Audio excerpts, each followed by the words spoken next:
আমরা পার্লামেন্টের সামনে যাচ্ছি। পার্লামেন্ট মেম্বারদেরকে 5 তারিখ এবং তার আগে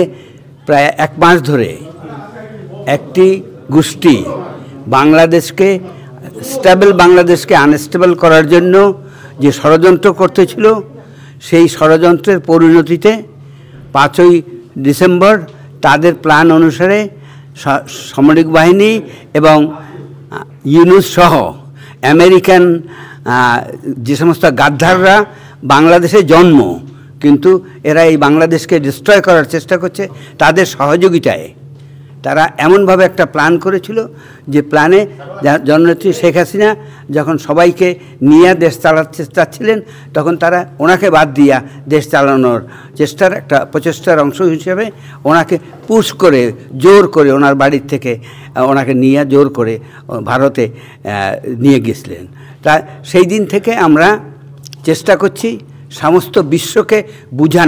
বুঝানোতে যে বাংলাদেশের যে উন্নতি প্রগতি গত 15 বছর হয়েছে প্রতিটি মানুষের জীবনে, সেইটা যাতে বন্ধ হয়ে যায় এবং বাংলাদেশ যাতে একটা তালেবান রাষ্ট্র হয় এবং জামাত শিবিরের হস্তে পড়ে যায়, তার জন্য তারা চেষ্টা করেছিল। গত 1 মাসে প্রমাণ হয়েছে যে সরকারের প্রত্যেকটি অঙ্গে,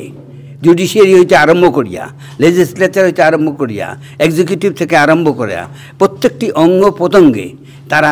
সমস্ত মানুষগুলোকে যারা কাজ করতেছিল একটা সিভিল সোসাইটির জন্য, একটা ডেমোক্রেটিক সোসাইটির জন্য, তাদেরকে সেখান থেকে রিমুভ করে সেখানে তালেবান রাজাকার আলবদরদের লোকজন যারা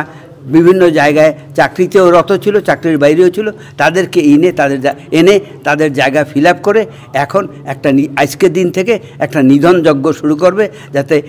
দেশপ্রেমিক গণতান্ত্রিক মুক্তিযুদ্ধের পক্ষের সমস্ত মানুষকে তারা বিনষ্ট করতে পারে। এইটা বিশ্ববাসীকে বোঝানোর জন্য, গণতান্ত্রিক বিশ্বকে বোঝানোর জন্য পার্লামেন্ট মেম্বারদের মাধ্যমে, ইউরোপিয়ান পার্লামেন্টের মেম্বারদের মাধ্যমে, বিশ্বের অন্যান্য দেশের গণতান্ত্রিক সরকারদের মাধ্যমে জনগণকে বুঝাতে পারি এবং সরকারকে বুঝাতে পারি যে এই মানব জাতির জাতশত্রুদেরকে বিতাড়িত করে বাংলাদেশকে আবার তার ডেমোক্রেটিক সেকুলার বাংলাদেশে যাতে ফেরত নিয়ে আসতে পারি, তার জন্য আমরা সংগ্রাম করছি। এবং এতে আমরা অবশ্যই শেখ হাসিনার নেতৃত্বে এবং শেখ রেহানার নেতৃত্বে আমরা জয়যুক্ত হব এবং বাংলাদেশকে মুক্ত করব।